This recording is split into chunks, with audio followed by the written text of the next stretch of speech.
പക്ഷെ ഇപ്പോൾ കാണുന്ന ട്രെൻഡ് CPM-ൽ നിന്ന് BJP-യിലേക്ക് പോയി. കോൺഗ്രസിലേക്ക് പോകാഞ്ഞത് എന്തെങ്കിലും പ്രശ്നം ഉണ്ടായാൽ കോൺഗ്രസ്സുകാർ പ്രൊട്ടക്ട് ചെയ്യില്ല, BJP-ക്കാരാണെങ്കിൽ ശാരീരികമായിട്ട് ആ ഒരു സപ്പോർട്ട് കൊടുക്കുമെന്ന് തോന്നിയതുകൊണ്ടായിരിക്കും. ചിഹ്നം കണ്ടാലെങ്കിലും സഖാക്കൾ പാർട്ടി വോട്ടുകൾക്ക് മാറി ചെയ്യില്ലല്ലോ എന്നുള്ളതായിരുന്നു. കോൺഗ്രസിന് ജയിപ്പിക്കേണ്ട ഉത്തരവാദിത്തം ഇടതുപക്ഷക്കാർ ഏറ്റെടുത്തിരിക്കുകയാണ്. കോൺഗ്രസ് പാർട്ടിയിൽ ഇതൊക്കെ ഇല്ലെങ്കിൽ കോൺഗ്രസ് അല്ലാണ്ടാവൂലേ?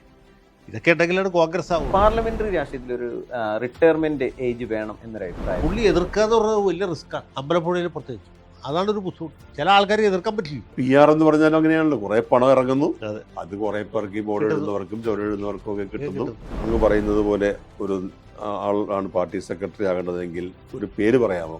ചിരിക്കുന്ന സെക്രട്ടറി വേണമെന്ന് ഞാൻ പറഞ്ഞത്. ഞാൻ പറഞ്ഞു കോടിയേരി. വിഭാഗീയതയ്ക്ക് അന്ത്യം കുറിക്കാനായി എന്നാണ് കഴിഞ്ഞ സംസ്ഥാന സമ്മേളനത്തിൽ പറഞ്ഞത്. കാരണം ആ സമ്മേളനം റിപ്പോർട്ട് ചെയ്യാൻ പോയപ്പോൾ നമ്മൾ എല്ലാ ദിവസവും എന്നുള്ള നിലയ്ക്ക് വൈകുന്നേരത്തെ BJP പറയുമ്പോൾ മുമ്പൊക്കെ ഈ ആദർശത്തിൻ്റെ പേരിലായിരുന്നു ഓരോരുത്തർ പാർട്ടി വിട്ടുപോയ ഓരോ ഘട്ടങ്ങൾ കണ്ടത്. പക്ഷേ ഈ തെരഞ്ഞെടുപ്പിൽ നമ്മുടെ മുമ്പിൽ നിൽക്കുമ്പോൾ ഒരു ആലപ്പുഴ മാത്രമല്ല, കൊഴിഞ്ഞുമൂക്കിൻ്റെ ഒരു പരമ്പര നമ്മൾ കാണുന്നുണ്ട്. 4 MLA-മാരാണ് പാർട്ടിയിൽ നിന്ന് വിട്ടുപോയി. അതിൽ 3 പേര് S. രാജേന്ദ്രൻ, അത് BJP-യിലേക്ക് പോകുന്നു.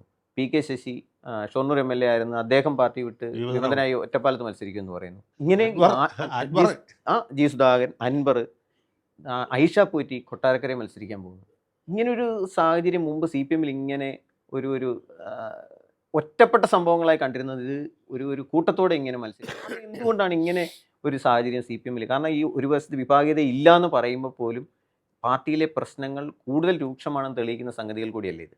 ഈ TJ ആഞ്ചലോസ് പാർട്ടിയുടെ അവിടുത്തെ ഒരു ഗ്ലാമർ താരമായിരുന്നു. പക്ഷെ അദ്ദേഹം CPM-ൽ നിന്ന് പുറത്തേക്ക് പോയപ്പോൾ അദ്ദേഹം പോയത് CPI-യിലേക്കാണ്. അല്ലേ? CPI-യിലേക്കാണ്. അത് വലിയ അപകടമില്ല. പക്ഷെ ഇപ്പോൾ കാണുന്ന ട്രെൻഡ് CPM-ൽ നിന്ന് BJP-യിലേക്ക് പോവുകയാണ്. കോൺഗ്രസിലേക്ക് പോലും അത് കോൺഗ്രസ് പോലാണെങ്കിൽ പോലും നമുക്ക് ക്ഷമിക്കാം, മനസ്സിലാക്കാം. വലുത് S. രാജേന്ദ്രനാണെങ്കിൽ വൈക്കം MLA ആയിരുന്ന അജിത്ത് BJP-യിലേക്ക് പോകുന്നു. അപ്പം പാർട്ടി പ്രത്യയശാസ്ത്രപരമായ വിദ്യാഭ്യാസം ഇത്രകാലം കൊടുത്തുകൊണ്ടിരുന്നത് ഈ ഫാസിസത്തിനും RSS-നും BJP-ക്കും ഒക്കെ എതിരായിട്ടുള്ളതാണ്. അതിനൊന്നും ഒരു ഫലവും ഇല്ല എന്നല്ല ഇപ്പോൾ കാണുന്നത്. അപ്പോൾ അത്ര എക്സ്ട്രീം ആയിട്ടുള്ള, ന്യായീകരിക്കാൻ കഴിയാത്തതും അപലപനീയവുമായ ഒരു നിലപാടിലേക്ക് CPM-ന്റെ നേതാക്കളും ജനപ്രതിനിധികളും എന്തുകൊണ്ട് പോകുന്നു, എന്തുകൊണ്ട് അങ്ങനെ നിർബന്ധിതരാകുന്നു? അതാണ് ഞാൻ ആവർത്തിച്ച് പറയുന്നത്. പാർട്ടി പഠിക്കണം. സുധാകരനെ മാറ്റി നിർത്താം, ഇനിയും സുധാകരന്മാരുണ്ടാകും. അത് തടയണമെങ്കിൽ പാർട്ടി ആ വിഷയത്തിൽ നല്ല രീതിയിലുള്ള ഒരു ഇടപെടൽ, ആത്മപരിശോധന നടത്തണം. അല്ല, അതൊരു വളരെ പ്രധാനപ്പെട്ട പോയിന്റ്. ഇനി സുധാകരന്മാർ ഉണ്ടാകും എന്ന് പറയുന്ന ഗൗരവം. കാരണം മറുവശത്ത് കോൺഗ്രസ് പറയുന്നത് ഇനിയും വിസ്മയങ്ങൾ ഉണ്ടാകും എന്നാണ് പറയുന്നത്. അവരതിന് തയ്യാറാണല്ലോ, സ്വീകരിക്കാൻ തയ്യാറാണല്ലോ. കേരളത്തിൽ പറയുന്നത് നമ്മൾ തന്നെ നോക്കുമ്പോൾ CPM-ന് ഏറ്റവും ശക്തമായ വേരോട്ടമുള്ള സ്ഥലങ്ങളാണ് കണ്ണൂർ, പാലക്കാട്, കൊല്ലം, ആലപ്പുഴ ജില്ലകൾ. ഈ പറയുന്ന 4 ജില്ലകളെടുത്ത് ഇപ്പം കണ്ണൂർ നമ്മൾ കേൾക്കുന്നതെന്ന് പറഞ്ഞു കഴിഞ്ഞാൽ പയ്യന്നൂരെ വിഷയം, അത് പാർട്ടി മറുപടി പറയാൻ ബുദ്ധിമുട്ടിക്കൊണ്ടിരിക്കുന്ന ഒരു സാഹചര്യമാണ്. ആ TI മധുസൂദനെ വീണ്ടും പാർട്ടി ആലോചിക്കുന്നു. കുഞ്ഞികൃഷ്ണനെ പോലെ ഒരാൾ പൊതുമധ്യത്തിൽ വന്ന് തുറന്നു പറയേണ്ടി വന്നു എന്നുവരെ പറഞ്ഞു. എന്നിട്ട് അത് അഡ്രസ്സ് ചെയ്തിട്ടില്ല. നാളെ ഈ കുഞ്ഞികൃഷ്ണൻ അവിടെ വിമതനായി മത്സരിച്ചേക്കാവുന്ന ഒരു സാഹചര്യം ഒരു വശത്ത് നിൽക്കുന്നു. അവിടെ തീർന്നിട്ടില്ല. തളിപ്പറമ്പ് പോലും മണ്ഡലത്തിൽ ഗോവിന്ദ മാസ്റ്റർ മാറുന്ന സാഹചര്യത്തിൽ ഭാര്യ, അദ്ദേഹം അവർ മഹിളാ അസോസിയേഷൻ നേതാവൊക്കെയാണ്, ആന്തൂർ നഗരസഭ ചെയർപേഴ്സൺ, യോഗ്യയാണ്, അതിൽ തെറ്റില്ല. പക്ഷേ ആ സ്ഥാനാർത്ഥിത്വം അവിടുത്തെ പാർട്ടി അണികൾ സ്വീകരിക്കുന്നില്ല. അത് പൊട്ടലും ചീറ്റലുമായി തുടങ്ങിയിട്ടുണ്ട്. അത് ഈ സ്ഥാനാർത്ഥി നിർണയത്തിൽ പോലും കഴിഞ്ഞ തവണയും ഇതേപോലെ ഇരിങ്ങാലക്കുടിയിൽ ബിന്ദു മത്സരിക്കുന്ന ഒരു സാഹചര്യം ഉണ്ടായി. അന്ന് അങ്ങനെ ഒരു വിമർശനത്തിലേക്ക് പോയില്ല. പക്ഷേ ഇതിപ്പോൾ ഒരു തുറന്ന വിമർശനമായിട്ട് ആൾക്കാരെ സോഷ്യൽ മീഡിയയിൽ കുറിക്കുന്നു, പാർട്ടിക്കാരെ ഇത് അംഗീകരിക്കില്ല, ഈ സ്ഥാനാർത്ഥി മത്സരിച്ച് പരാജയപ്പെടുന്നു എന്നൊക്കെ പറയുന്നൊരു സാഹചര്യമുണ്ട്. ഈ പറയുന്ന 4 ജില്ലകളിലും ചെറുതല്ലാത്ത രീതിയിൽ പാർട്ടിക്ക് പരിക്ക് പറ്റുന്ന രീതിയിൽ ഓരോ വിമത ശബ്ദങ്ങൾ വരുന്നുണ്ട്. ഇത് ഈ തെരഞ്ഞെടുപ്പിൽ പോലും വളരെ നിർണായകമായി മാറാവുന്ന ഒരു സാഹചര്യം അങ്ങനെ നോക്കി കാണുന്നുണ്ടോ? അത് ഈ വിമത ശബ്ദങ്ങളെ പ്രോത്സാഹിപ്പിക്കാത്ത പാർട്ടിയാണ് CPM. എന്താണ് പറയേണ്ടത്, അല്ലെങ്കിൽ നിങ്ങൾ എങ്ങനെ ചിന്തിക്കണം എന്നുള്ളൊരു പാർട്ടി ലൈനുണ്ട്. അതിനപ്പുറത്തേക്ക് കടക്കാൻ സമ്മതിക്കില്ല. എന്നിട്ടും ഇതൊക്കെ സംഭവിക്കുന്നു. അത് സംഭവിക്കുന്നതിൻ്റെ അർത്ഥം അതാണ്, ഒരു മൗലിക അല്ലെങ്കിൽ ബേസിക്കായ ഒരു പ്രശ്നം പാർട്ടിക്കകത്ത് സംഭവിക്കുന്നുണ്ട്. തുറന്ന് അഭിപ്രായ പ്രകടനം നടത്തുന്നതിനുള്ള സാഹചര്യം ഉണ്ടാകുന്നതിനെ സ്വാഗതം ചെയ്യുന്ന ആളാണ് ഞാൻ. പക്ഷേ അതിനപ്പുറത്തേക്ക് ഈ വിമതരെന്ന് പറയുമ്പോൾ അതൊരു അർത്ഥവ്യത്യാസമുണ്ടല്ലോ, അതിലേക്ക് കാര്യങ്ങൾ കടക്കുകയാണ്. അപ്പം അങ്ങനെ ഉള്ളവർക്ക് വിമതരെ സൃഷ്ടിക്കുന്നതിൽ പാർട്ടിക്ക് എവിടെയൊക്കെയോ ചില വീഴ്ചകൾ സംഭവിച്ചു എന്നാണ് അങ്ങ് പറയുന്നത്. സംഭവിക്കുന്നുണ്ട്. വിമത ശബ്ദം പല രീതിയിൽ അമർച്ച ചെയ്യുക. ആരോഗ്യപരമായ വിമർശനമാണെങ്കിൽ പാർട്ടി ഒന്ന് നമ്മൾ TP ചന്ദ്രശേഖരന്റെ ചെയ്ത പോലെ അതുപോലെ വേണമെങ്കിൽ ഒതുക്കാം. അതെപ്പോഴും സാധിക്കില്ലല്ലോ. പുതിയ കാലത്ത് അത് പാർട്ടിയുടെ ഔദ്യോഗിക നയമായി സ്വീകരിക്കാനും കഴിയില്ല. അപ്പോൾ അങ്ങനെ വരുമ്പോൾ എന്താണ് അവർ അഡ്രസ്സ് ചെയ്യുന്നത്? ചില വിഷയങ്ങളൊക്കെ നമുക്ക് എന്ന് പറഞ്ഞാൽ ജനങ്ങൾക്ക് കൂടി മനസ്സിലാക്കണമല്ലോ. പണ്ടിടക്കാലത്ത് 4ാം ലോക വിവാദം വന്നു. നമുക്ക് ഈ 1ഉം 2ഉം 3ഉം ലോകം തന്നെ എവിടെയാണെന്ന് ശരിക്കും പിടികിട്ടിട്ടില്ല. നമ്മൾ അറ്റ്ലസ് നോക്കിക്കൊണ്ടിരിക്കുകയാണ്. അപ്പോഴാണ് 4ാം ലോകം വന്നത്. അതിന്റെ പേരിലും കുറെ പേരൊക്കെ പിന്നെ ഒരുപാട് നടപടി വന്നു. അതിനൊക്കെ പാർട്ടിക്ക് ന്യായീകരണം കാണുമായിരിക്കാം. പക്ഷെ ജനങ്ങൾക്ക് ആശയത്തിന്റെ പിൻബലമെങ്കിലും പറയാം. എന്തുകൊണ്ട് നമുക്ക് മനസ്സിലാകാത്ത എന്തുകൊണ്ടെന്ന് എങ്കിലും പറയാം. അതെ, ഇപ്പൊ അങ്ങനെയല്ല വന്നിരിക്കുന്നത്. ഇപ്പോ വന്ന് ഒരു സംസ്ഥാനം പോലുമല്ല, ഒരു ജില്ലയിലെ ചില നേതാക്കന്മാരുടെ ചെയ്തികൾ തനിക്ക് ഇഷ്ടപ്പെടുന്നില്ല, അല്ലെങ്കിൽ അത് എതിർക്കപ്പെടേണ്ടതാണ്.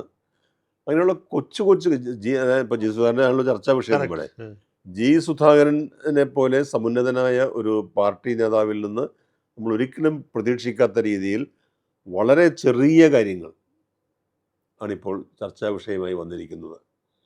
അപ്പോൾ വലിയ കാര്യങ്ങൾ അദ്ദേഹം തള്ളിപ്പറയുന്നുമില്ല. ഈ വലിയ കാര്യങ്ങളെ തള്ളിപ്പറയാൻ പാർട്ടിയുടെ ദേശീയ നയത്തെയോ സാർവദേശീയ നയത്തെയോ ഒന്നും തള്ളിപ്പറയുന്നില്ല. പാർട്ടിയുടെ അടുത്ത മുഖ്യമന്ത്രി ആരായിരിക്കണം എന്ന കാര്യത്തിൽ ഇപ്പോൾ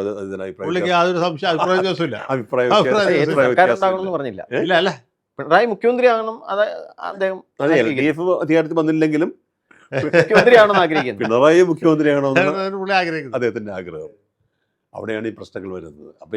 അപ്പൊ അദ്ദേഹം പണ്ടൊക്കെ ഈ കമ്മ്യൂണിസ്റ്റ് പാർട്ടിയിൽ അഭിപ്രായ വ്യത്യാസം ഉണ്ടായിരുന്നത് താത്വിക പ്രശ്നങ്ങളുണ്ടായിരുന്നു. ഇന്ത്യക്ക് സ്വാതന്ത്ര്യം കിട്ടിയോ കിട്ടിയില്ലോ എന്നുള്ള വിഷയത്തെ കുറിച്ചിട്ടാണ് ഒരുപാട് കൊല്ലം തർക്കിക്കാൻ അവസരം പാർട്ടി പിളരുകയും ചെയ്തു. എനിക്ക് തോന്നുന്നു സുധാകരൻ കുറച്ചുകൂടി ഒരു ആത്മവിചിന്തനവും ഒരു ഗൃഹപാഠവും നടത്തിയിട്ട് വേണമായിരുന്നു ഈ പത്രസമ്മേളനം നടത്താൻ. അതിന്റെ പോരായ്മ കാണുന്നുണ്ട്. പക്ഷെ ആ പത്രസമ്മേളനത്തിൽ ഏകദേശം 1.25 മണിക്കൂർ എടുത്തിൽ 1 മണിക്കൂർ അദ്ദേഹവും പാർട്ടിയും ആ ബന്ധം എന്തായിരുന്നു, എന്താ പറയാ, ഇന്ന് പുതിയ തലമുറയ്ക്ക് മനസ്സിലായിട്ടില്ല, മനസ്സിലാക്കണം എന്ന രീതിയിൽ എഴുതി തയ്യാറാക്കി വന്നിട്ടാണ് അദ്ദേഹം വിവരിച്ചത്. അതിൽ ഒരു എന്താ പറയാ, ആർക്ക് സംശയത്തിന് ഇടം നൽകാത്ത രീതിയിൽ അതായത് ചോദ്യം തന്നെ ഞാൻ ചോദിക്കുന്നത്, ഈ CPM ഈ പറഞ്ഞ പോലെ പ്രധാനപ്പെട്ട 4 ജില്ലകൾ, ഇത് പാർട്ടിക്കുണ്ടാകാവുന്ന ആഘാതം, ഈ തെരഞ്ഞെടുപ്പ്, ഇത് നിർണായകമായ നിയമസഭാ തെരഞ്ഞെടുപ്പ്, പാർട്ടി വീണ്ടും ഒരു തുടർഭരണം പ്രതീക്ഷിക്കുന്ന കാലത്ത് ഇതിനു മുമ്പൊന്നും ഉണ്ടാകാത്ത രീതിയിലാണ് ഈ വിമത ശബ്ദങ്ങളുണ്ട്. ഇത് പാർട്ടിയെ ബാധിക്കുന്നുള്ളതിൽ അങ്ങനെയൊക്കെ ഒരു സംശയം. എനിക്ക് യാതൊരു സംശയമില്ല. ഇപ്പോൾ സുധാകരൻ പോയോ, അല്ലെങ്കിൽ ശശി പോയോ, രാജേന്ദ്രൻ പോയോ, അവർ കോൺഗ്രസിലേക്ക് പോയോ, BJPയിലേക്ക് പോയോ, ലീഗിലേക്ക് പോയോ എന്നുള്ളതല്ല പ്രശ്നം. ഇപ്പോൾ ഈ സുജ ചന്ദ്രബാബു എന്ന് പറഞ്ഞ ഒരു സ്ത്രീ മുസ്ലിം ലീഗിൽ ചേർന്നു. ഞാൻ പറഞ്ഞു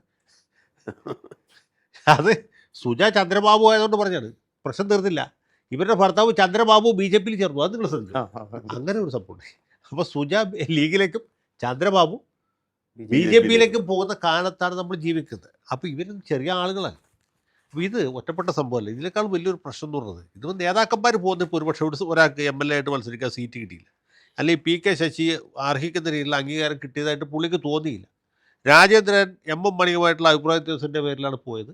കോൺഗ്രസിലേക്ക് പോകാഞ്ഞത് എന്തെങ്കിലും പ്രശ്നം ഉണ്ടായാൽ കോൺഗ്രസ്സുകാർ പ്രൊട്ടക്റ്റ് ചെയ്യില്ല, BJPക്കാരാണെങ്കിൽ ശാരീരികമായിട്ട് ഒരു സപ്പോർട്ട് കൊടുക്കുമെന്ന് തോന്നിയതുകൊണ്ടായിരിക്കും. പക്ഷേ അതിനേക്കാൾ ഗുരുതരമായ പ്രശ്നം ഇതല്ല. ഈ കഴിഞ്ഞ ലോക്സഭാ തെരഞ്ഞെടുപ്പിൻ്റെ വോട്ടിംഗ് പാറ്റേൺ പരിശോധിച്ചാൽ നമ്മൾ മനസ്സിലാക്കേണ്ട ഒരു കാര്യം, ഈ പല സ്ഥലങ്ങളിലും കോൺഗ്രസ് സ്ഥാനാർത്ഥികളുടെ വോട്ട് കൂടിയത്, അല്ല അവരുടെ ഭൂരിപക്ഷം വർദ്ധിച്ചത് യഥാർത്ഥത്തിൽ അവർക്ക് കിട്ടിയ വോട്ടിൻ്റെ പെർസെൻറ്റേജ് കൂടിയോണ്ടല്ല. വോട്ട് കൂടിയിട്ടുണ്ട്, വോട്ട് കൂടി ജനസംഖ്യാനുപാതികമായിട്ടുള്ള വർധനമുണ്ട്. പക്ഷേ ശരിക്കുള്ള അപകടം അവിടെയല്ല. CPM സ്ഥാനാർത്ഥികൾക്ക് മുൻ തെരഞ്ഞെടുപ്പിൽ കിട്ടിയേക്കാളും വോട്ട് കുറഞ്ഞു. അപ്പോൾ ഭൂരിപക്ഷം കൂടിയതായിട്ട് നമുക്ക് തോന്നുന്നു. ഭൂരിപക്ഷം കൂടി, അന്തരം കൂടി. സത്യത്തിൽ ഈ കുറഞ്ഞ വോട്ട് എവിടെയൊക്കെ പോയതെന്നറിയാം. CPMൽ കുറഞ്ഞ വോട്ട് പോയത് BJPയിലേക്കാണ്.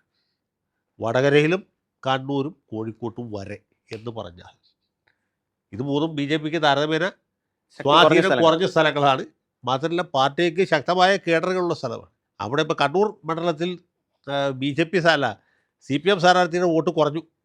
അത് സുധാകരനല്ല കൂടിയത്, അത് കൂടിയത് തലേ ദിവസം വരെ കോൺഗ്രസ്സുകാരനായിരുന്ന BJPയുടെ താമര അടയാളത്തിൽ മത്സരിക്കുന്നത് രഘുനാഥ് എന്ന് പറഞ്ഞ സ്ഥാനാർത്ഥിക്കാണ്.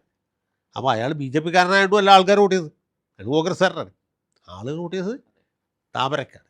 ഇത് തന്നെയാണ് കോഴിക്കോട്ട് സംഭവിച്ചത്. പ്രദീപ് കുമാറിന് കിട്ടിയേക്കാളും അല്ല ഉള്ളേക്കാളും വലിയ വ്യത്യാസത്തിലാണ് കരീം തോറ്റത്. 1.5 ലക്ഷം വോട്ടിന് കരീം തോക്കുമ്പോൾ കരീമിൻ്റെ വോട്ട് കുറഞ്ഞ് പോയത് എവിടേക്കാണ്? രമേശിലേക്കാണ്, രാഘവനിലേക്കല്ല. അപ്പോൾ ഇത് കൊടുക്കുന്ന വലിയൊരു സന്ദേശമുണ്ട്. എന്താണ്? പാർട്ടിയുടെ അടികൾ ചോരുകയാണ്. നേതാക്കന്മാർ കുറേ ആളും കൂടിയൊക്കെ നിൽക്കും. അല്ല, ഞാൻ തൃക്കാക്കര ആ. മത്സരിച്ചപ്പോൾ ജയശങ്കർ പറഞ്ഞ അതേ പ്രശ്നമാണ് നേരിട്ടത്. അവിടെ അതിന് മുൻപുള്ള ഇലക്ഷന് BJPക്ക് 5000 വോട്ട് കിട്ടിയപ്പോൾ അടുത്ത കഴിഞ്ഞ് ഞാൻ മത്സരിച്ച ഇലക്ഷനിൽ BJPക്ക് 25,000 വോട്ട് കിട്ടി. 5 ഇരട്ടി. അത് ആദ്യത്തെ ഒരു സ്ഥാനാർത്ഥിയെ മാറ്റി ഏറെ വൈകി രംഗത്ത് വന്ന ഒരാളായിരുന്നു BJP സ്ഥാനാർത്ഥി. എന്നിട്ട് സംഭവിച്ചു. അതെങ്ങനെ സംഭവിച്ചു എന്നുള്ള ചോദ്യത്തിന് ഇപ്പോൾ പാർട്ടി അന്വേഷണ കമ്മീഷൻ, ഞാനൊന്നും പറഞ്ഞിരുന്നു, പാർട്ടി അന്വേഷണ കമ്മീഷനെയൊക്കെ വെക്കുമ്പോൾ ഇത്തരം ചില കാര്യങ്ങൾ പഠിക്കണ്ടേ? ഇത് ശരിക്കും മൗലികമായിട്ടുള്ള പ്രശ്നങ്ങൾ പഠിക്കണം. പ്രശ്നം ഇതല്ലേ, നമ്മുടെ വോട്ട് എന്തുകൊണ്ട് നമുക്ക് വരുന്നില്ല? ഞാൻ എല്ലാം സ്വതന്ത്ര ചിഹ്നത്തിൽ മത്സരിച്ച ആളാണ്. തൃക്കാക്കരയിൽ ഞാൻ ആവശ്യപ്പെട്ടിട്ടാണ് പാർട്ടി ചിഹ്നത്തിൽ മത്സരിക്കും. എൻ്റെ ഒരു ദുരുദ്ദേശം ചിഹ്നം കണ്ടാലെങ്കിലും സഖാക്കൾ പാർട്ടി വോട്ടുകൾ മാറി ചെയ്യില്ലല്ലോ എന്നുള്ളതായിരുന്നു. അതൊന്നും ഒരു തടസ്സമായില്ല. അപ്പോൾ ജയശങ്കർ പറഞ്ഞതുപോലെ കഴിഞ്ഞ തെരഞ്ഞെടുപ്പിൽ പല മണ്ഡലങ്ങളിലും നമ്മളത് കണ്ടു. അങ്ങനെ പറയുന്ന രീതിയിൽ അതിന് ഒരു ബുദ്ധിമുട്ടുമില്ല. അപ്പം അതുകൊണ്ടാണ് ഈ പാർട്ടിയുടെ അറിയപ്പെടുന്ന പ്രവർത്തകർ BJPയിലേക്ക് പോകാൻ അവർക്കും അതിനും മടിയില്ല. അണികൾ വോട്ട് മാറ്റി ചെയ്യുന്ന പറഞ്ഞ പോലെ നേതാക്കൾക്ക് നമ്മൾ ഈ മാറി എന്ന് പറയുന്നതൊക്കെ ഈ സുധാകരന്റെ സ്റ്റേച്ചറിലുള്ള ആളൊന്നും അല്ല. അല്ല എങ്കിൽ പോലും അതൊരു സൂചനയാണ്. വളരെ വ്യക്തമായ സൂചനയാണ്. അതൊരു അപകട സൂചനയാണ്. അത് പാർട്ടി സുധാകരൻ സംഭവത്തെ മുൻനിർത്തിയെങ്കിലും പഠിക്കാൻ ശ്രമിക്കണം. ഇനിയെങ്കിലും പഠിച്ചില്ലെങ്കിൽ വലിയ അപകടമായിരിക്കും. അതിലൊരു ചോദ്യം കൂടി എനിക്ക് ചോദിക്കാനുള്ളത്, ഈ പാർട്ടി വിട്ടുപോയി ഈ പറഞ്ഞ MLA മാർ, അതിൽ തന്നെ S രാജേന്ദ്രനും ശശിയും അടക്കം ഉള്ളവർ പറഞ്ഞത് കൊടിയേരിയെ ഞങ്ങൾ മിസ് ചെയ്യുന്നു എന്നാണ്. കൊടിയേരിയെ പോലെ ഒരാളുടെ അഭാവമാണ്, അല്ലെ കൊടിയേരി ഉണ്ടായിരുന്നെങ്കിൽ ഞങ്ങൾക്ക് ഇങ്ങനെ പാർട്ടിയിൽ നിന്ന് പുറത്തേക്ക് പോകേണ്ട ഒരു സാഹചര്യം ഉണ്ടാകുമായിരുന്നില്ല. ഈ നമ്മൾ പല ഘട്ടങ്ങളിലായാലും ആളുകൾ പറയുന്നത് ക്രൈസിസ് മാനേജിങ്ങിൻ്റെ കാര്യത്തിൽ കൊടിയേരി വളരെ മികവ് പുലർത്തിയിരുന്ന ഒരാളായിരുന്നു. കാരണം ഒരാൾക്കൊരു പ്രശ്നം, അല്ലെ പാർട്ടിയിൽ നിന്ന് ഒരാൾക്കൊരു ഒരു വേണ്ട പരിഗണന കിട്ടുന്നില്ല, അക്കോമഡേറ്റ് ചെയ്യാനും എല്ലാവരും ഉൾക്കൊണ്ടു പോകുന്നതിലും ഒക്കെ ഉള്ള ഒരു കഴിവ് കാണിച്ചിരുന്ന നേതാവായിരുന്നു. ആ ഒരു കാര്യം ഗോവിന്ദ മാഷ് പാർട്ടിയുടെ അധ്യക്ഷ സ്ഥാനത്തേക്ക് വന്നപ്പോൾ പലപ്പോഴും ആളുകൾ ട്രീറ്റ് ചെയ്യുന്നതിൽ അങ്ങനെ ഒരു പരിഗണന കിട്ടുന്നില്ല. അതാണ് പല പ്രശ്നങ്ങൾക്കും കാരണമെന്ന് പലരും പറഞ്ഞു. ഈ കോടിയേരി ബാലകൃഷ്ണനെ ആ രീതിയിൽ അങ്ങനെ വിലയിരുത്തും? അല്ല, അക്കാലത്ത് എനിക്കൊരു അപകടം പറ്റി. ഇടയ്ക്കിടയ്ക്ക് എന്തെങ്കിലും അഭിപ്രായം പറയും, അത് വലിയ വിഷയമായി മാറും. അങ്ങനെ ഇടയ്ക്ക് ഞാൻ പാർട്ടിയുമായി അകന്നു പോകുന്നു എന്നൊരു ധാരണ ഉണ്ടാകുന്ന ഒരു കാലം വന്നു. അന്നൊരു ടെലിവിഷൻ ഇൻ്റർവ്യൂവിൽ ഇതേ പ്രശ്നം വന്നു. അപ്പോൾ എന്നോട് ചോദിച്ചു, അങ്ങ് പറയുന്നത് പോലെ ഒരു ആളാണ് പാർട്ടി സെക്രട്ടറി ആകേണ്ടതെങ്കിൽ ഒരു പേര് പറയാമോ? ചിരിക്കുന്ന സെക്രട്ടറി വേണമെന്ന് ഞാൻ പറഞ്ഞത്. ഞാൻ പറഞ്ഞു കോടിയേരി. ഒരു സംശയമില്ലല്ലോ അക്കാര്യത്തിൽ. ചിരിക്കുമല്ലോ, യാതൊരു ലോഹമില്ലാതെ വളരെ ഹൃദ്യമായി ചിരിക്കുന്ന ആളാണ്. നമുക്കൊരു ബുദ്ധിമുട്ടും വരില്ല. നമുക്കിന്ന് എന്ത് കാര്യവും സംസാരിക്കാം. അപ്പോൾ അങ്ങനെയുള്ള ഇപ്പോൾ കമ്മ്യൂണിസ്റ്റ് പാർട്ടി എന്ന് പറഞ്ഞാൽ നമ്മളതിന് നൽകുന്ന വിശേഷണങ്ങളൊക്കെ വളരെ വലുതാണ്, ചരിത്രപരമായി ശരിയുമാണ് കുറേയൊക്കെ. അങ്ങനെയുള്ള ഒരു ജനങ്ങൾക്ക് ഒരു പ്രാപ്യനായ സ്റ്റഡി ക്ലാസ്സിൽ നിന്ന് മാത്രമായ ഗോവിന്ദമാഷിനെ സംബന്ധിച്ച് അദ്ദേഹം പാർട്ടിയുടെ ഒരു സൈദ്ധാന്തിക പ്രതീകമായി മാറാനാണ് എപ്പോഴും ശ്രമിച്ചിട്ടുള്ളത്. അല്ല, പുള്ളി അങ്ങനെ സ്വയം വിശ്വസിക്കുന്നു. ഞങ്ങളൊക്കെ തമാശ പറയും, ഗോവിന്ദമാഷ് ഇപ്പം കേൾക്കുന്നില്ല, ഗോവിന്ദമാഷ് പണ്ടൊക്കെ സംസാരിക്കുമ്പോൾ ഈ മൂലധന ശക്തികൾ എന്നൊക്കെയുള്ള വാക്കുകളൊക്കെ നമ്മൾ കേട്ടിരുന്നത്. അങ്ങനെയുള്ള ഒരാൾ പാർട്ടി സെക്രട്ടറി ആയപ്പോഴും ചില പ്രശ്നങ്ങൾ മറ്റ് ചില പാർട്ടി സെക്രട്ടറിമാരിൽ നിന്ന് നമ്മൾ പ്രതീക്ഷിക്കുന്ന ഒരു കാർക്കശ്യം, നിർബന്ധ ബുദ്ധി അതില്ല. എന്നാൽ കോടിയേരിയെ പോലെയുള്ള ഒരു നേതാവിൽ നിന്ന് നമ്മൾ പ്രതീക്ഷിക്കുന്ന ഒരു സൗമ്യത, ജനകീയത, തുറന്ന പെരുമാറ്റം, അത് രണ്ടും എവിടെയോ നഷ്ടപ്പെട്ടു എന്നൊരു പ്രശ്നമുണ്ട്. പക്ഷെ ഇനിയും പാർട്ടി അങ്ങനെ മുന്നോട്ട് പോകണമല്ലോ. അതുകൊണ്ട് ഇനിയും പാർട്ടിയെ സംബന്ധിച്ച് ആത്മപരിശോധന എന്ന വാക്ക് ഉപയോഗിക്കാമോ എന്ന് എനിക്കറിയില്ല. സ്വയം വിമർശനം എന്ന വാക്കാണ്. വിമർശനവും സ്വയം വിമർശനവും ശരിയാണ്, അതാണ് ശരിയായ വാക്ക്. പാർട്ടിയെ സംബന്ധിച്ച് ഒരു സ്വയം വിമർശനത്തിനുള്ള സമയമാണിത്. ജി സുധാകരൻ തുറന്നു തന്നിരിക്കുന്നത്. അങ്ങും കോടിയേരി ബാലകൃഷ്ണനെ നീണ്ടകാലം അത് എല്ലാവരും പറയുന്ന ഒരു പോയിന്റാണ്. ഈ കോടിയേരി ബാലകൃഷ്ണൻ ഇങ്ങനത്തെ ഒരു വിഷയങ്ങൾ വന്നു കഴിഞ്ഞാൽ മാനേജ് ചെയ്യാനും ആ ഒരാൾ പാർട്ടിയിൽ നിന്ന് പുറത്തേക്ക് പോകുന്ന ഒരു സാഹചര്യം ഒഴിവാക്കാനൊക്കെ വളരെ തന്ത്രപരമായി ഇടപെടാനും ഒക്കെ ഉള്ളൊരു കഴിവുണ്ടായിരുന്ന നേതാവായിരുന്നു. അതിൽ നിന്ന് ഈ ഗോവിന്ദ മാഷ് ഈ പറഞ്ഞ പോലെ താത്വികമായി അവലോകനം ചെയ്യുന്ന പുതിയ കാലത്ത് നമ്മുടെ ഈ സോഷ്യൽ മീഡിയ യുഗത്തിൽ ഗോവിന്ദ മാഷിന്റെ പ്രസംഗങ്ങൾ അതൊരു പാർട്ടി ക്ലാസ്സിൽ എടുക്കുമ്പോൾ അത് വളരെ കൃത്യമാണ്. പക്ഷേ സോഷ്യൽ മീഡിയ കാലത്ത് അത് വരുമ്പോഴത്തേന് അതിനെ ഒരു പരിഹാസ രൂപേണ ആയി പോവുകയും ആ രീതിയിൽ ചിത്രീകരിക്കപ്പെടുകയും ചെയ്യുന്ന ഒരു കാലം. അല്ല, അത് തീർച്ചയായിട്ടും ഉണ്ട്. സത്യത്തിൽ ഈ ഗോവിന്ദ മാഷ് വളരെ ശുദ്ധരും ഒട്ടും അഴിമതിക്കാരനല്ലാത്ത വേറൊരു നേതാവുമാണ്. പക്ഷേ അദ്ദേഹത്തിന് ഇതുപോലെ ഒരു വലിയ ഒരു അന്തരാള ഘട്ടത്തിൽ പാർട്ടി അണികളെ കൂട്ടിയോജിപ്പിച്ച് കൊണ്ടുവരും. ഇനി തിരുത്തേണ്ടടുത്ത് തിരുത്താനും അതും പ്രധാനമുള്ളൂ. കർക്കശമായ നിലപാടുകൾ എടുക്കേണ്ട സമയത്ത് എടുക്കാനും പറ്റും. എടുക്കണം. അത് ഇപ്പോൾ ആലപ്പുഴയിൽ തന്നെ ഇങ്ങനെ പ്രശ്നങ്ങൾ ഉണ്ടാകുന്നു. സുധാകരൻ വളരെ വ്രണത ഹൃദയനാണ് എന്ന് തോന്നിയാൽ സുധാകരനെ സാന്ത്വനിപ്പിച്ചാൽ മാത്രം പോരാ, മറുഭാഗത്തുള്ളവരെ അദ്ദേഹം നിയന്ത്രിക്കണം. ഇപ്പോൾ സജി ചെറിയാനോടോ നാസറിനോടോ സലാമിനോടോ പറയണം, നിങ്ങൾ അദ്ദേഹത്തെ ആദരിക്കണം, അദ്ദേഹത്തെ ബഹുമാനിച്ച് പുള്ളിയെ ഉൾപ്പെടുത്താത്ത രീതിയിൽ കൊണ്ടുപോകണം, പാർട്ടിയുടെ പരിപാടികളിൽ പങ്കെടുപ്പിക്കണം, നിർബന്ധമായിട്ട് പങ്കെടുപ്പിക്കണം എന്ന് കർക്കശമായിട്ട് പറയണ്ടേ. രണ്ടും വേണം, കൂട്ടിവയ്പ്പിക്കൽ മാത്രം പോരാ. അപ്പോൾ അയൺ ഹാൻഡിൻ്റെ വെൽവെറ്റ് ഗ്ലൗസ് എന്ന് പറഞ്ഞാൽ ഒരു നിലയിലേക്ക് എത്തണം. കമ്മ്യൂണിസ്റ്റ് പാർട്ടിയുടെ സംസ്ഥാന സെക്രട്ടറി എന്ന് പറഞ്ഞാൽ ചെറിയ പോസ്റ്റല്ല, എം.എൻ. ഗോവിന്ദൻ നായർ ഇരുന്ന സീറ്റാണ്, മനസ്സിലായില്ലേ? അല്ലെങ്കിൽ സി അച്യുതാനന്ദൻ ഇരുന്ന സീറ്റാണ്. പിൽക്കാലത്ത് പാർട്ടി പിളർന്നതിന് ശേഷമാണെങ്കിൽ വി.എസ്. അച്യുതാനന്ദനും ഇ.കെ. നായനാരും ഇരുന്നതാണ്. അതിന് മുമ്പ് C.H. കണാരൻ ഉണ്ടായിരുന്നു. പിൽക്കാലത്ത് പിണറായി വിജയൻ ഇരുന്നതാണ്. അപ്പോൾ ആ സ്ഥാനത്തേക്ക് വരുന്ന ആൾ ശക്തി അവിടെ കാണിക്കണം. മാത്രമല്ല സർക്കാരിൽ തന്നെയും തിരുത്തൽ വരുത്തേണ്ട ഘട്ടങ്ങളിൽ കൃത്യമായിട്ട് ഇടപെട്ട് തിരുത്തൽ വരുത്തണം. ഇപ്പം അങ്ങനെ ഒരു സംഗതി ഇല്ലണ്ടായി, അതാണ് ഒരു പ്രശ്നം. നമ്മളിതുവരെ CPM-ന്റെ കാര്യമാണ് പറഞ്ഞു വന്നത്. കോൺഗ്രസ്സിൽ സ്ഥാനാർത്ഥി പട്ടിക വന്നു കഴിയുമ്പോൾ ഉണ്ടാകുന്ന അടിയിലും പിടിയിലും ആ സാധ്യതകൾ ഏറെക്കുറെ ഇത് ആവർത്തിക്കാൻ വളരെ ഡിസ്പാഷനേറ്റ് ആയിട്ട് പറഞ്ഞത്. കോൺഗ്രസ് പാർട്ടിയിൽ ഇതൊക്കെ ഇല്ലെങ്കിൽ കോൺഗ്രസ് അല്ലാണ്ടാവൂലേ? ഇതൊക്കെ ഉണ്ടെങ്കിലാണ് കോൺഗ്രസ് ആവുള്ളൂ. അത് ജനങ്ങൾക്ക് ജനങ്ങൾക്ക് അതൊന്നും വലിയ വിഷയമല്ല. അതൊക്കെ എന്റർടൈൻമെന്റ് ആണ്. ഞാൻ പറയട്ടെ, ഇപ്പൊ ഈ കെ ബാബു പറഞ്ഞാല് ഒരു കാര്യം വളരെ സത്യമാണ്. 2016 കോൺഗ്രസിന്റെ സാധ്യതകൾ ഇല്ലാതാക്കി ഏറ്റവും പ്രധാനപ്പെട്ട പങ്ക് വെച്ചാൽ VM സുധീരനാണ്, KPCC പ്രസിഡന്റ്. പുള്ളി ഇലക്ഷൻ തുടങ്ങുമ്പോൾ 6 പേരുടെ പേര് കൊടുത്തു. ഈ 6 പേർക്ക് സീറ്റ് കൊടുക്കരുത്. ആര് പറഞ്ഞു? KPCC president Dominic presentation, Benny Behanan, K Babu, Adoor Prakash, പിന്നെ ആരോ ഒരാൾ കൂടി ഉണ്ടായിരുന്നു, KC ജോസഫ്. എന്നിട്ട് എന്ത് പറ്റി വെച്ചാൽ അവസാനം ഹൈക്കമാൻഡ് ഇടപെട്ട് കൈ കാലും പിടിച്ച് 5 പേരെ പ്രകാശ് വിമതനായിട്ട് മത്സരിക്കാൻ നോമിനേഷൻ വരെ റെഡിയാക്കി. ഉമ്മൻചാണ്ടി കാല് പിടിച്ച് കെ ബാബുവിനെ കൊണ്ടുവന്നു. അവസാനം ഒരു ബലിയാടായിട്ട് ഒരാളെങ്കിലും വേണ്ടേ, ബെന്നി ബെഹനാനെ പുറത്തേക്ക്. മനസ്സിലായി? ബെന്നി ബെഹനാൻ എന്ത് പാപം ചെയ്യുന്നത് ബെന്നിക്ക് ഇതുവരെ മനസ്സിലായിട്ടില്ല, സുധീറിന് മനസ്സിലായിട്ടില്ല. പക്ഷെ അത്ര പേരെ പുള്ളി ഒഴിവാക്കി. അവസാനം വന്നപ്പോൾ എന്ന് വെച്ചാൽ പാർട്ടിയുടെ മുന്നണിയുടെ വിശ്വാസ്യത നഷ്ടപ്പെട്ടില്ലേ? ജനങ്ങളുടെ മുമ്പിൽ പറയാൻ പറ്റുമോ? ഇപ്പം കെ ബാബു പോയിട്ട് ഓടിയെങ്കിൽ അല്ല VM സുധീരൻ എന്താണ് ചേട്ടന് സീറ്റ് തരേണ്ടത് പറഞ്ഞത് ആൾക്കാർ ചോദിക്കില്ലേ?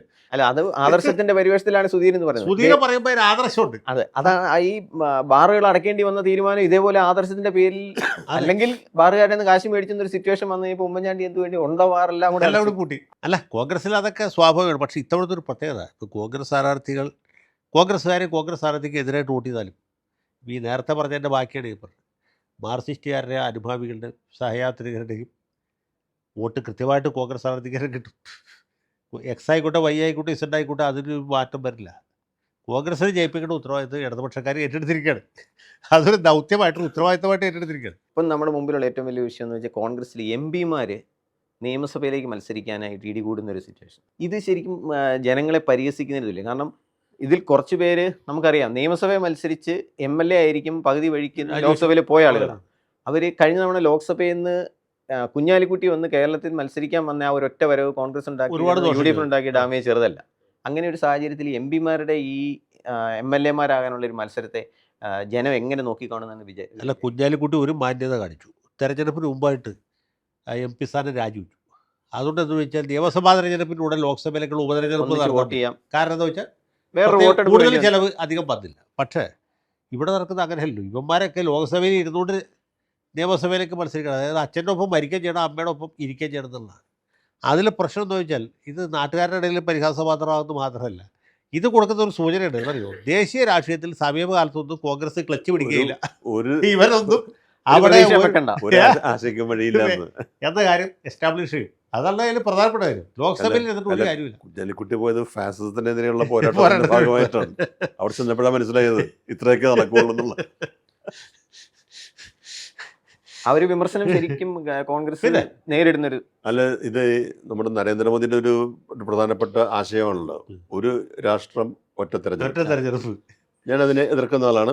ജയശങ്കറും അത് പിന്നെ എതിർക്കുന്നതാണ്. എതിർക്കുന്ന ആൾ തന്നെയായിരിക്കും. അത് മാത്രമല്ല വെസ്റ്റ് മിനിസ്റ്റർ രീതിയിലുള്ള നമ്മുടെ അതെ. പാർലമെന്റ് ഡെമോക്രസി നടക്കില്ല. തത്വത്തിന് അടിസ്ഥാനത്തിനെതിരാണ്. പക്ഷേ ഈ ഒരു രാജ്യം ഒറ്റ തെരഞ്ഞെടുപ്പ് എന്നുള്ളത് ന്യായീകരിക്കാനും കിട്ടുന്ന ഒരു ഏറ്റവും സന്ദർഭം. വലിയ സന്ദർഭം ഇതാണ്. ലോക്സഭയിലേക്കും ഈ അധിക നിയമസഭയിലേക്കും ഒരുമിച്ചാണെങ്കിൽ ഈ പ്രശ്നം ഈ പ്രശ്നം വരില്ല. വരില്ല. ശരി ഒരു പോയിന്റ് ഉണ്ടാകും. ജി സുധാകരന്റെ പ്രശ്നത്തിലേക്ക് തന്നെ നമ്മൾ അവസാനം മടങ്ങി എത്തിക്കഴിഞ്ഞാൽ CPM 75 വയസ്സ് ഒരു പരിധിയാക്കി വെച്ചിരിക്കുന്നു. ഈ പാർലമെന്ററി രാഷ്ട്രീയത്തിൽ ഒരു റിട്ടയർമെന്റ് ഏജ് വേണോ എന്നുള്ളൊരു അഭിപ്രായം, അങ്ങനെ ഒരു അഭിപ്രായം താങ്കൾക്കുണ്ടോ? എന്താണ് അതിനെക്കുറിച്ചൊരു പ്രതികരണം? കാരണം ഞാനത് ചോദിക്കാൻ കാര്യം, ഇപ്പം താങ്കൾ MLA ആയിരുന്നു, MP ആയിരുന്നു. MLA മാർക്ക് എനിക്ക് തോന്നുന്നു 25,000 രൂപ കണ്ടാണ് പെൻഷൻ അല്ലേ? 5 വർഷം കംപ്ലീറ്റ് ചെയ്ത് കഴിഞ്ഞാൽ 25,000 രൂപ പെൻഷൻ, പിന്നെ ഓരോ വർഷവും 1,000 രൂപ വെച്ച് ഇങ്ങനെ കൂടുന്നു. അത് 70 വയസ്സ് കഴിഞ്ഞ് 80 വയസ്സ് കഴിഞ്ഞ് കഴിഞ്ഞാൽ പിന്നെയും അഡീഷണൽ അലവൻസ് ഉണ്ട്. അപ്പോൾ ഒരു ഇന്ററപ്റ്റ് ചെയ്യല്ല. CP ജോൺ പറയുന്നൊരു കാര്യമുണ്ട്, MP ആണോന്നില്ല, ഒന്ന് MP എങ്കിലും ആയാൽ മതി. അല്ല ഞാൻ ചോദിക്കുന്നത് ഇത്രയും പെൻഷനും ഇങ്ങനെ ആശ്രിത പെൻഷൻ വരെ കിട്ടുന്ന യാത്രാ സൗകര്യം, എല്ലാം ആനുകൂല്യങ്ങളൊക്കെ ഉണ്ട്. ചികിത്സാ ചെലവ് എല്ലാം വഹിക്കുന്നതല്ലേ. അപ്പോൾ ഇതിനൊരു മറ്റ് മേഖല, ഇപ്പം നമ്മൾ പൊതുമേഖലയിലായാലും സർക്കാർ സർവീസിലായാലും ഒക്കെ റിട്ടയർമെന്റ് ചെയ്യുന്നുണ്ട്. പറഞ്ഞ പോലെ സ്വകാര്യ മേഖലയിലും ബിസിനസ്സുകാർക്കുമാണ് അങ്ങനെ നമ്മൾ പറയേണ്ടത്, വക്കീലന്മാർക്ക്. അപ്പോൾ ഒരു പാർലമെന്ററി രാഷ്ട്രീയത്തിലൊരു റിട്ടയർമെന്റ് ഏജ് വേണം എന്നൊരു അഭിപ്രായം, അങ്ങനെ ഒരു ഇതിലുള്ള അഭിപ്രായം എന്താണ്? നമുക്ക് അങ്ങനെ ഒരു കൃത്യമായ ഉത്തരം പറയാൻ കഴിയില്ല. ഇപ്പോൾ ഞങ്ങളുടെ മാർപ്പാപ്പയെ തിരഞ്ഞെടുക്കുന്നത് കർദിനാൾമാരാണ്, ആ കോൺക്ലേവ്. അതിൽ 75 വയസ്സ് പൂർത്തിയായ കർദിനാൾമാർക്ക് വോട്ടവകാശമില്ല. മത്സരിക്കാൻ പറ്റില്ല. വോട്ടവകാശമില്ല. അപ്പോൾ അതൊരു രീതി. നമുക്ക് മറ്റേതെല്ലാം രീതികളുണ്ട്. ചിലർക്ക് ഈ പ്രായത്തെ മാത്രം അടിസ്ഥാനമാക്കിയാലല്ലോ, പല ആളുകളുടെ ചരിത്രം നോക്കുമ്പോൾ നല്ല പ്രായമാകുമ്പോൾ ഇതിന് നമ്മുടെ VS എത്ര വയസ്സിലാണ് മുഖ്യമന്ത്രി? വിദേശത്തേക്കൊന്നും പോകേണ്ട കാര്യമില്ലല്ലോ, VS തന്നെ. അപ്പോൾ അതുകൊണ്ട് ആ വ്യക്തിയുടെ ശാരീരികവും മാനസികവുമായ അവസ്ഥ എന്താണ് എന്നൊക്കെ പരിശോധിച്ച് വേണം നമ്മൾ തീരുമാനങ്ങൾ എടുക്കാനായിട്ട്. അതുകൊണ്ട് 75 വയസ്സ് എന്ന് പറയുമ്പോൾ എല്ലാവർക്കും, നമുക്ക് ഈ റിട്ടയർമെൻറ്റ് എന്ന് പറയുമ്പോൾ എല്ലാം കഴിഞ്ഞു എന്ന് തോന്നലുണ്ടല്ലോ, അത് രാഷ്ട്രീയത്തിൽ ആ തോന്നലുണ്ട്. ഇനി നമുക്ക് നമ്മളെ കൊണ്ടൊരു പ്രയോജനം ആർക്കും ഇല്ല. അല്ലെ പിന്നെ നിതീഷ് കുമാറിനെ പോലെ ഇനി രാജ്യസഭയിൽ ഇരിക്കാൻ വേണ്ടി അടിച്ചു പോകണം. 10 തവണ മുഖ്യമന്ത്രി, അപ്പം പുള്ളിക്ക് ഒരു മോഹം ബാക്കിയെടുക്കുന്നത് രാജ്യസഭയിൽ അല്ല, ലോക്സഭയിലും വന്നു. ലോക്സഭയിൽ നേരത്തെ വന്നു. അപ്പോഴാണ് തോന്നി രാജ്യസഭ കൂടി വന്നാലല്ലേ പൂർണ്ണമാവുള്ളൂ. അപ്പോൾ ആ തോന്നലൊക്കെ വരുന്നത് ഒന്നും കിട്ടാൻ വേണ്ടിയല്ല. പക്ഷെ നമുക്ക് നമ്മളെ എല്ലാവരും ഉപേക്ഷിക്കുകയാണോ, ആരും ഇല്ലേ, ഈ മൂലക്കിരുത്തപ്പെട്ടോ എന്നൊക്കെയുള്ള ഒരു അവസ്ഥ വരും. അതുകൊണ്ട് പാർട്ടിക്ക് ഈ തത്വം നിബന്ധനയൊന്നും വയ്ക്കാതെ ഇഷ്ടമുള്ളവരെ സ്ഥാനാർത്ഥിയാക്കാമല്ലോ. പിന്നെ ഇളവ് കൊടുക്കേണ്ട കാര്യമൊന്നുമില്ലല്ലോ. ഓരോ മണ്ഡലത്തിലും അങ്ങനെയാണല്ലോ ഇപ്പോഴും ചെയ്യുന്നത്. ഓരോ മണ്ഡലത്തിലെയും സാധ്യതകൾ വളരെ എത്രയോ, ഇപ്പോൾ സംസ്ഥാന കമ്മിറ്റിയൊക്കെ എത്ര ദിവസമായി അവിടെ പരിശോധന നടത്തിക്കൊണ്ടിരിക്കുന്നു. അപ്പോൾ യോഗ്യരായവരെ അവർക്ക് അവസരം കൊടുക്കുക. തീരെ ചെറുപ്പമായാലും ഈ പ്രശ്നങ്ങളൊക്കെ ഉണ്ടല്ലോ, വലിയ പ്രശ്നമുണ്ടോ? ഇപ്പോൾ നമ്മൾ ജനപ്രതിനിധികളിൽ തിരുവനന്തപുരത്ത് മേയറാക്കിയ പോലെ ഇരിക്കും. അതെ അതെ, തിരുവനന്തപുരത്ത് മേയർ വളരെ ചെറുപ്പക്കാരിയായ ഒരു സ്ത്രീയെ മേയറാക്കി, അത് വലിയ പരാജയമായി. ലോകതലത്തിൽ മെമ്പറാവുന്ന പോലെയല്ല, ഒരു MLA ആവുന്ന പോലെ, MP ആവുന്ന പോലെ അല്ല. അഡ്മിനിസ്ട്രേഷൻ അതും ഭരണപരമായ ഉത്തരവാദിത്വമല്ലേ. മേയറോ അല്ലെങ്കിൽ മുനിസിപ്പൽ ചെയർമാനൊക്കെ അവിടെ കുറച്ച് എക്സ്പീരിയൻസ് എന്ന് കരുതി നമുക്ക് അതിന് കുറഞ്ഞ പ്രായപരിധി വയ്ക്കാൻ പറ്റുമോ? അതും പറ്റില്ല. അതൊക്കെ ഒരു മച്യുവർ ഡെമോക്രസി ആകുമ്പോൾ അപ്പോൾ അതായത് പാർട്ടികളും ഒക്കെ ഞാനിപ്പോ പേര് പറയാൻ ആഗ്രഹിക്കുന്നില്ല, അതിലുള്ള അഭിപ്രായം കൂടെ ഞാൻ ചോദിക്കാൻ അതേ നിവൃത്തിയുള്ളൂ. നമ്മൾ അല്ലാതെ ഒരു വളരെ റിജിഡ് ആയിട്ടുള്ള, നമ്മൾ ഈ ഗ്രീക്ക് പുരാണങ്ങളിലെ ഒരു രാക്ഷസനല്ലേ പ്രൊക്രൂസ്റ്റസ്, അയാൾക്കൊരു ഒരു ബെഡുണ്ട്. അപ്പോൾ വഴിപോക്കരെ പുള്ളി ക്ഷണിച്ച് കൊണ്ടുവരും, കിടന്നിട്ട് പോയിക്കോളും. അപ്പോൾ കിടത്തി കഴിയുമ്പോൾ ഇയാളുടെ കട്ടിലിൻ്റെ അത്രയും നീളം ഇല്ലെങ്കിൽ പുള്ളി വലിക്കും. കട്ടിലിനേക്കാൾ നീളം കൂടുതലാണെങ്കിൽ പുള്ളി മഴുവിട്ട് ബാക്കി രണ്ടായാലും സംഭവിക്കുന്നത് എന്താണെന്ന് നമുക്കറിയാമല്ലോ. എന്ന് പറഞ്ഞതുപോലെ കുറഞ്ഞ പ്രായം PSC നോട്ടിഫൈ ചെയ്തതുപോലെ കുറഞ്ഞ പ്രായം ഇത്, കൂടിയ പ്രായം ഇത് എന്ന് പറയാൻ കഴിയാത്ത ഒന്നാണ് പാർലമെൻ്ററി ജനാധിപത്യത്തിലെ തിരഞ്ഞെടുപ്പുകളും സ്ഥാനാർത്ഥി നിർണയവും. അതിനോടുള്ള അല്ല അത് വളരെ ശരിയാണ്. അദ്ദേഹത്തിൻ്റെ അഭിപ്രായത്തോട് പൂർണ്ണമായിട്ട് യോജിക്കും. ഇപ്പോൾ VS അച്യുതാനന്ദൻ മുഖ്യമന്ത്രിയാവുന്ന എത്രാമത്തെ വയസ്സിലാണ്, പക്ഷേ അദ്ദേഹത്തിൻ്റെ ആരോഗ്യത്തിന് ഒരു കുറവുണ്ടായിരുന്നില്ല, ബുദ്ധിക്കോ ഓർമ്മയ്ക്കോ ഒരു തകരാറുണ്ടായിരുന്നില്ല. അതുകൊണ്ട് അദ്ദേഹത്തിന് പെർഫോം ചെയ്യാൻ പറ്റി. നേരെ മറിച്ച് അഹമ്മദ് അവസാനം പാർലമെൻറ്റിലേക്ക് പോകുന്ന പോക്ക് ഓർമ്മയിട്ടു, അതൊരു പോക്കായിരുന്നു. ഞാൻ പറഞ്ഞ അദ്ദേഹത്തിന് തീരെ അവശനായി, അദ്ദേഹത്തിന് പരസഹായം കൂടാതെ എഴുന്നേറ്റ് നിൽക്കാനോ നടക്കാനോ പറ്റാത്ത അവസ്ഥ. അപ്പോൾ അതൊക്കെ പരിഹാസ്യമാണ്, അങ്ങനെയൊന്നും ചെയ്യാൻ പാടില്ല. അപ്പോൾ ഇതാണ് അതിൻ്റെ അകത്ത് ചെയ്യാവുന്നത്. ആളുകളുടെ ബുദ്ധിയും അവരുടെ വിവേകവും നിർണ്ണയിക്കുക. ശാരീരികമായിട്ടുള്ള ക്ഷമതയും വളരെ പ്രധാനമാണ്. അല്ലാതെ ഹാർഡ് ആൻഡ് ഫാസ്റ്റ് റൂൾ ഒരിക്കലും യോജിച്ചല്ല. ഇത് വളരെ ചെറുപ്പക്കാർ വരുമ്പോൾ വലിയ അപകടമുണ്ട്. ഞാൻ പറയാമെന്ന് വെച്ചാൽ, പണ്ട് ഒരു മെമ്പർ ഓഫ് ലെജിസ്ലേറ്റീവ് അസംബ്ലി വളരെ ചെറുപ്രായത്തിൽ, ആ നിയമസഭയിലെ ഏറ്റവും പ്രായം കുറഞ്ഞ മെമ്പറായിരുന്നു. തിരുവിതാംകൂർ അല്ല ബേബി ബേബി നിയമസഭയിലെ ബേബി. അദ്ദേഹം തിരുവിതാംകൂർ ഭാഗത്തെ ഒരു കേരള കോൺഗ്രസ് മെമ്പറായിരുന്നു. ഒരു തെരഞ്ഞെടുപ്പിൽ ജയിച്ചു, അടുത്ത തെരഞ്ഞെടുപ്പിലും ജയിച്ചു. പക്ഷേ പുള്ളിക്ക് പറ്റിയ കുഴപ്പം ചെയ്യാൾ വലിയ മദ്യപാനി, പ്രത്യേകിച്ച് ഉത്തരവാദിത്വമൊന്നുമില്ല. ആളുകൾ കള്ളു പിടിച്ച് കൊടുക്കും, കുടിച്ച് ആൾ മരിച്ചുപോയി. അവസാന കാലത്ത് ഇയാൾ അറിയപ്പെട്ടിരുന്നത് നിയമസഭയിലെ ഛർദ്ദിക്കുന്ന സിംഹം എന്ന പേരിൽ, നാട്ടുകാർ കൊടുത്ത വട്ടപ്പേരാണ്. അരിയെത്താതെ മരിച്ചു. പേര് ഞാൻ പറഞ്ഞത് ശരിയല്ല, ആൾ മരിച്ചുപോയി. അപ്പോൾ ഇങ്ങനെയൊക്കെ സംഭവിക്കും. ഞാൻ പറഞ്ഞത് ഇത് തീരെ ചെറുപ്പക്കാർ വന്നാലുള്ള ആ ഒരു ഇമ്മച്യൂരിറ്റിയുടെ പ്രശ്നമുണ്ട്. എൻ്റെ അറിവിലുള്ള ഇപ്പം കേരളത്തിലെ പാർട്ടിയിൽ നിന്ന് വിട്ട് വിമതരായി ഇന്ന് ജയിച്ച ചരിത്രമുണ്ട്. സുന്ദരൻ നാടാരായാലും KK നായരായാലും PC ജോർജ്, അങ്ങനെ വാഹിദ്, MA വാഹിദ്, അങ്ങനെ ഒരു രീതിയിലേക്ക് G സുധാകരനെ പോലെ ഒരാൾക്ക് ജയിച്ചു വരാനുള്ള ഒരു സാഹചര്യം അങ്ങനെ, അതായത് രണ്ട് മുന്നണിയിലും ഇല്ലാതെ മത്സരിച്ച് അത് ബുദ്ധിമുട്ടായിരിക്കും. അല്ല, അദ്ദേഹത്തിന് ഇപ്പോൾ അതിൻ്റെ ആവശ്യമില്ലല്ലോ. UDF അദ്ദേഹത്തിന് നിരുപാധിക പിന്തുണ പ്രഖ്യാപിക്കും, BJP പിന്തുണ പ്രഖ്യാപിച്ചില്ലെങ്കിൽ പോലും അവർ പുള്ളിക്കെതിരായിട്ട് നിൽക്കാനുള്ള സാധ്യത കുറവാണ്. കാരണം ഇദ്ദേഹം വളരെ സ്വീകാര്യനായിട്ടുള്ള വ്യക്തിയാണ്, ആർക്കും അദ്ദേഹത്തെക്കുറിച്ച് എതിരഭിപ്രായമില്ല. പുള്ളി എതിർക്കുക എന്ന് പറഞ്ഞത് വലിയ റിസ്ക്കാണ്, അമ്പലപ്പുഴയിൽ പ്രത്യേകിച്ചും. അതാണൊരു ബുദ്ധിമുട്ട്. ചില ആൾക്കാരെ എതിർക്കാൻ പറ്റില്ല. ഇപ്പോൾ VM സുധീരനെ നമുക്ക് എതിർക്കുന്നതിനൊരു പരിധിയുണ്ട്. കാരണം അദ്ദേഹത്തിൻ്റെ ഒരു പ്രതിച്ഛായ, തലക്കേറ്റ് പ്രഭാവലയം, അങ്ങനെ ഒരു പ്രശ്നമുണ്ട്. തലക്കേറ്റ് പ്രഭാവലയം വന്നാൽ പിന്നെ ബുദ്ധിമുട്ട്. AK ആന്റണികളുടെ ഏറ്റവും വലിയ ഗുണമല്ലേ. ആന്റണി എന്ത് ചെയ്താലും ആളുകൾ അത് ആന്റണിയിലെ ചെയ്ത്, ആന്റണി ചെയ്യുമ്പോൾ അത് എന്തും നന്മയായിട്ട് മാറും. ഇപ്പോൾ എല്ലാം PR നിയന്ത്രിക്കുന്ന ഒരു കാലമാണ്. ഈ PRൻ്റെ രാഷ്ട്രീയത്തിൽ അങ്ങ് എത്രത്തോളം ജനങ്ങളുമായിട്ടുള്ള ബന്ധം, ജനത്തിൻ്റെ പൾസ് അറിയാൻ പറ്റുന്നുണ്ടോ? ഇതൊരു പ്ലസ് പോയിൻ്റ് ആണോ, അതോ ഇത് എന്താ പറയുക, ആക്ച്വലി ജനത്തെ മനസ്സിലാക്കുന്നതിൽ നേതാക്കന്മാർക്ക് ഒരു വീഴ്ച സംഭവിക്കാനുള്ള സാധ്യതയുണ്ട്? അല്ല, PR മാത്രമല്ല, പുതിയ സാങ്കേതിക അതുകൊണ്ട് ഈ ന്യൂ മീഡിയ ഒക്കെ ഉൾപ്പെടെയുള്ളത്. കാരണം ഇപ്പോൾ ഒരാളുടെ പ്രസംഗം നിശ്ചയിക്കുന്നതോ അദ്ദേഹം ഇടുന്ന പോസ്റ്റുകൾ നിശ്ചയിക്കുന്നതോ ഒന്നും ആ പറയുന്ന വ്യക്തിയല്ല. ഇടുന്ന ഷർട്ടിന്റെ നിറം, ഉടുത്ത മുണ്ടിന്റെ കരയുടെ നിറം. അതെ, ഞാൻ ചോദിക്കുന്നത് കാരണം മുഖ്യമന്ത്രി പിണറായി വിജയനെ മോഹൻലാൽ ഇന്റർവ്യൂ ചെയ്യുന്ന ഒരു കാഴ്ച നമ്മൾ കാണുന്ന കാലമാണ്. അതെ. അല്ല, അത് പ്രസംഗം എന്ന് പറഞ്ഞാൽ നരേന്ദ്രമോദിയുടെ നല്ല ഉദാഹരണമാണല്ലോ.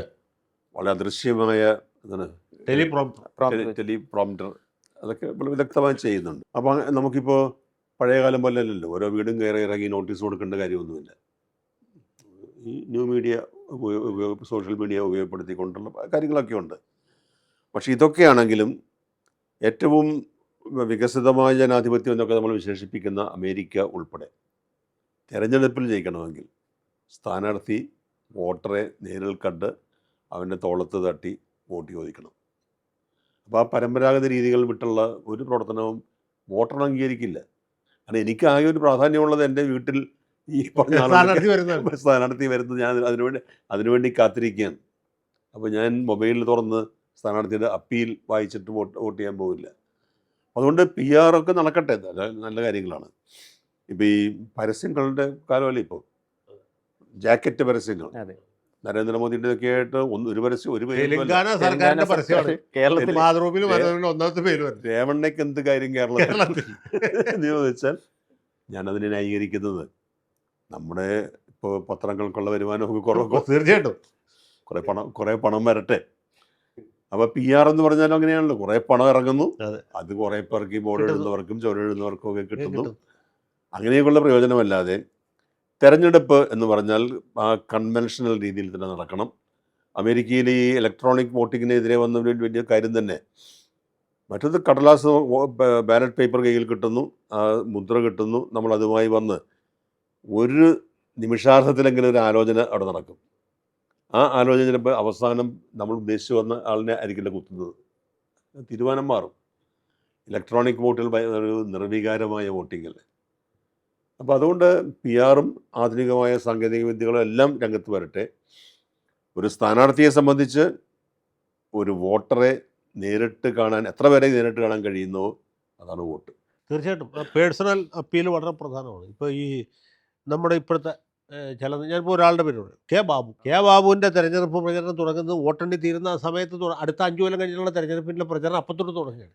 പ്രചരണമായിട്ടല്ല, അദ്ദേഹം എല്ലാ കല്യാണത്തിനും, എല്ലാ അടിയന്തരത്തിനും, എല്ലാ ചാത്തത്തിനും, എല്ലാ നൂലുകെട്ടിനും, എല്ലാ പരിപാടിക്കും, പള്ളിയിലും അമ്പലത്തിലും എല്ലായിടത്തും അദ്ദേഹം ഉണ്ടാവും. ഒരാളും അദ്ദേഹം അത് പറഞ്ഞാൽ പുള്ളിക്ക് പുള്ളിക്ക് ഒരു ആക്ഷേപമായിട്ട് തോന്നുന്നില്ല. ആളുകൾ കെ ബാബുവിൻ്റെ എക്സ്പാൻഷൻ ഓഫ് ഇനിഷ്യൽസ് കല്യാണ ബാബു എന്ന് പറഞ്ഞാൽ പുള്ളിക്ക് അത് സന്തോഷമാണ്. കാരണം മനസ്സിലായി, അതാണ് പുള്ളിയുടെ രീതി. അപ്പോൾ ഏത് അല്ല, അതുപോലെ കൊറോണ ഉമ്മൻചാണ്ടിയുടെ സ്പീഡ്, ഓട്ടം എല്ലാ വീട്ടിലും ഓടിക്കയറുകയാണ്. അത് കെ എം മാണി വേറെ രീതിയിലാണ് ഞാൻ പറഞ്ഞത്. അതാണ് അതിൻ്റെ ഒരു രീതി. ഇപ്പോൾ MK രാഘവൻ അല്ലേ, CPM-ന് വലിയ പ്രാമുഖ്യമുള്ള കോഴിക്കോട് മണ്ഡലത്തിൽ എങ്ങനെയാണ് അദ്ദേഹത്തിന് ഈ പോപ്പുലർ അപ്പീൽ? ആളുകൾ MK രാഘവൻ എന്ന് തേച്ച് പറയില്ല, നമ്മുടെ രാഘവേട്ടൻ അങ്ങനെ പറയിപ്പിക്കുന്ന അവസ്ഥയായി. അത് പുള്ളി ആ നിലയിലെത്തി. അവസാനം നമ്മുടെ ഇളവരം കരിയപ്പെട്ട പുള്ളിയുടെ പേര് മാറ്റി കരീംക എന്നാക്കി. മറ്റേ വ്യത്യാസം 1.5 ലക്ഷം വോട്ടിൻ്റെ. ഇപ്പം നമുക്ക് അവസാനിപ്പിക്കാം. മാതൃഭൂമി.com ഇലക്ഷൻ പരിപാടിയിലേക്ക് വീണ്ടും നമുക്ക് മടങ്ങിയെത്താം. നന്ദി.